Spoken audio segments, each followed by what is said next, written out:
Let's dive right into today in Honolulu. Ed Case is stirring up controversy with his moderate political stance.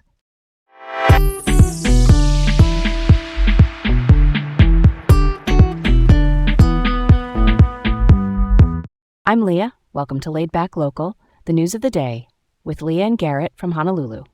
And I'm Garrett. Welcome, everyone. All right, let's set the scene for this one. U.S. Representative Ed Case faces criticism from his own party for his moderate approach in these polarized times. Case, a Democrat from Hawaii, has been in the spotlight for siding with Republicans on certain votes.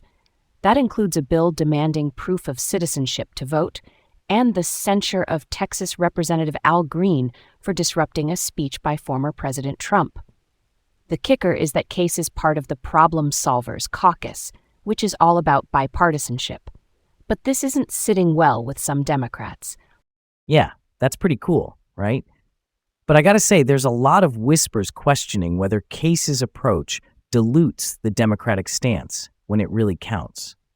So you kind of have to ask, is bipartisanship actually effective in today's charged climate? It's a real puzzle to figure out. Okay, let's keep this going. Next up, lawmakers in Hawaii are thinking of expanding housing subsidies to include moderate-income workers. Right, so House Bill 432 is on the table. It's looking to shift the state's rental housing fund. Traditionally, this fund helps low-income households, but they're proposing to also support mixed-income developments. That means people earning between 60% and 140% of the median income could benefit, like our firefighters and teachers, essential workers facing our high living costs. Totally get where you're coming from. This bill could be a game changer, providing more balanced, affordable housing. But I do get concerned how this might impact the resources available for folks in low-income brackets. We can't just ignore their needs, right? All right. On to the next thing. An Easter-themed event brings joy to children and their imprisoned fathers at Halawa Correctional Facility. Let's unpack this. Halawa Correctional Facility recently hosted its first Easter-themed Keiki Day.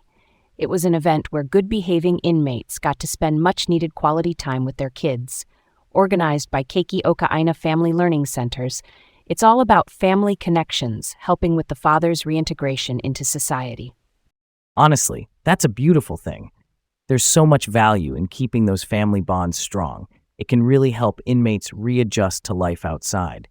And with logistical challenges like staffing issues, this is no small feat. All right, here's where we go next.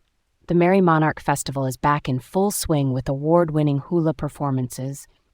The Merry Monarch Festival, folks, it's this big event dedicated to hula.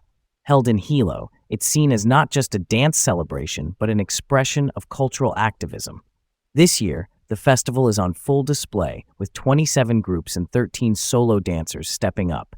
It's great seeing hula as both a cultural cornerstone and a form of resistance. And we can't forget Kumu Vicky Holt Takamine's impact here. Her work in hula and cultural activism is seriously noteworthy. The festival really sheds light on preserving Hawaiian culture. Even though some debate hula's engagement with social issues, I think its cultural narrative is vital. Now, finally on the list today, let's shift over to a familiar topic, housing again. Hawaii is exploring workforce housing subsidy expansions amid this housing crisis. It's back to the tension between moderate and low-income housing. While these legislative efforts aim to support both ends, it's crucial for Hawaii, especially with its housing crunch.